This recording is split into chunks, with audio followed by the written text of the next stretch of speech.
If you're going to accept the invitation to move forward and move past that and truly try to become the best version of yourself in all areas of life, then we get to decide, what are we going to do next? What is the one thing that I'm going to do to move from feeling dissatisfied to just one step closer to feeling very satisfied?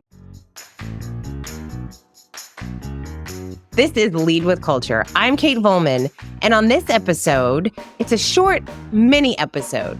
And we're talking about dissatisfaction. And while it may feel uncomfortable to feel dissatisfied, it can often be a gift. It can be an invitation for us to really hone in on an area of our life that we want to change, that we want to improve. And we have to listen to that dissatisfaction. But it's easier to not than it is to actually listen, especially because it can be uncomfortable. And oftentimes we have to tell ourselves truths that we may be avoiding. So Matthew shared this beautiful list of 21 questions that will change your life. And question number 3 is, are you dissatisfied? And it's a great question that we get to dig into. And so let's hear what Matthew has to say about dissatisfaction.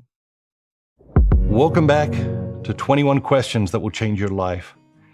Question number 3 is about dissatisfaction. Most people think of dissatisfaction as a bad thing, but often it is just a messenger coming to deliver a message. And that message, well, it might be get your act together. It might be it's time for change. The message might be stop procrastinating. You know what you need to do. Question number 3, what are you dissatisfied with?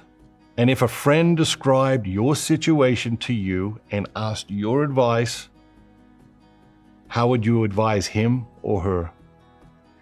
Your dissatisfaction may be caused by something large or small. And to some extent, it doesn't matter what is causing your dissatisfaction. What matters is how you respond to that dissatisfaction. Your dissatisfaction is an invitation to change, to grow, to wake up. Will you accept that invitation? Now that's the question. Will you accept the invitation?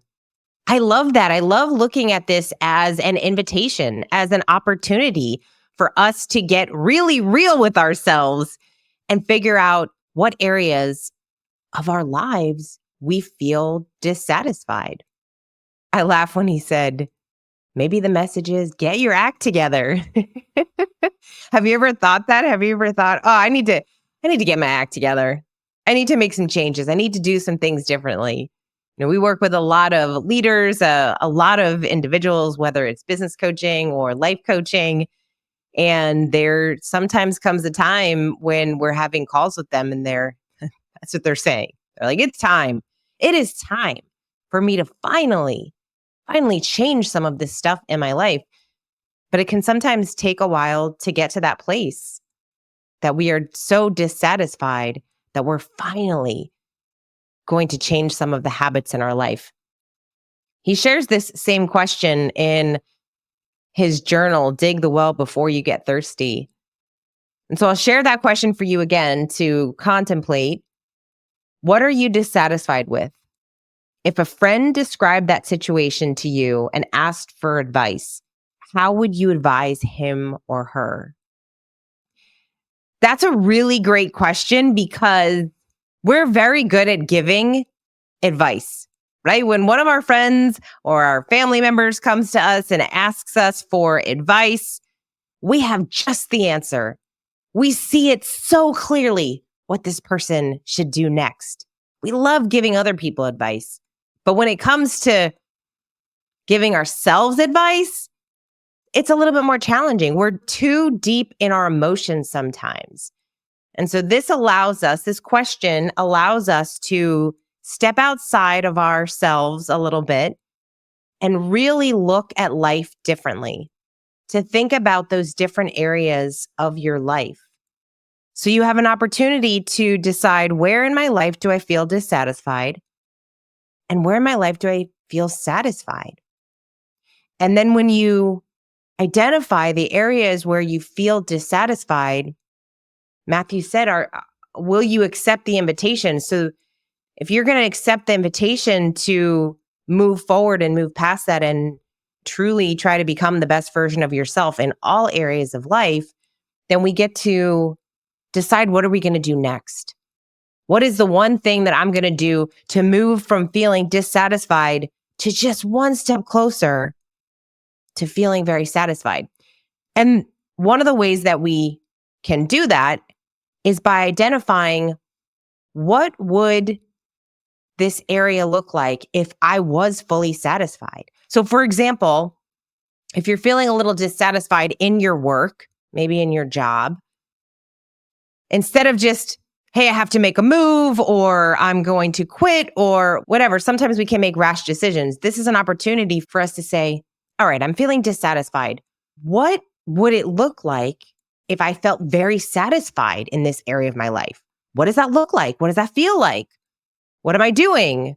What skills am I using in the role that I'm in? How much am I making? It goes into this area of, what does it need to look like? And only when we figure out what it needs to look like, or what we really want it to look like, can we then put some action steps into place to create that better future for ourselves.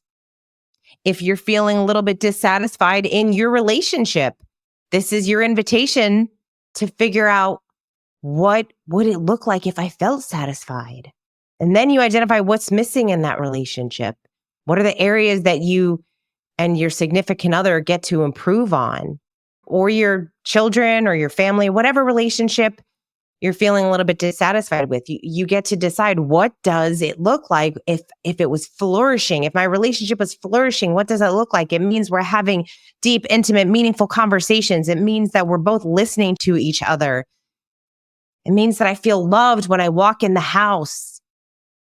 Like, what does that look like for you? And so when we describe in detail what it looks like, then we can decide, okay, what am I going to do next? So I can go from dissatisfied to satisfied. So think about, what area of your life are you feeling very dissatisfied?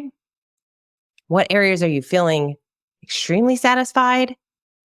And then start to figure out, what are those small steps that you can take to move that needle just a little bit from dissatisfied to satisfied. I hope that you pondered this question. This is a great journaling prompt.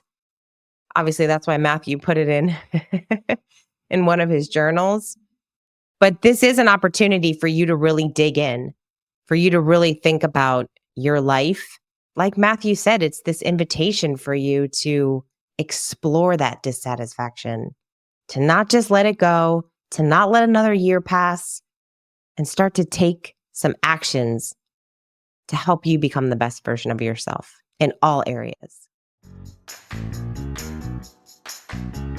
Thank you so much for listening. I hope that you found this mini episode inspiring and empowering. I do hope you take some time to think about those areas of your life.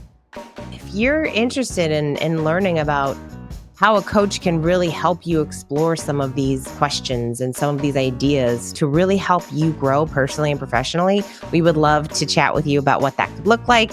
And you can go to floydcoaching.com and someone on our team will reach out to you. You are awesome. Thank you so much for listening. We appreciate you. And until next time, lead with culture.